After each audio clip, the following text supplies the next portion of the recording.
పొరబాటున చేయి జారిన తరుణం తిరిగొస్తుందా? ప్రతి పూటొక పుటలా తన పాఠం వివరిస్తుందా? మన కోసమే తనలో తను రగిలే రవి తపనంతా కనుమూసిన తరువాతనే పెను చీకటి చెబుతుందా?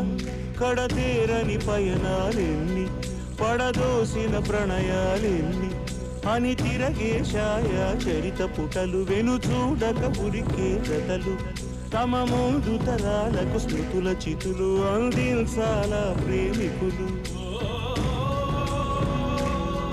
ఇది కాదే విధిరాత, అనుకోదేం ఎదురీత. 10 నెలలు తనలో నిన్ను మోసిన అమ్మైనా అప్పుడో ఇప్పుడో కనని కనను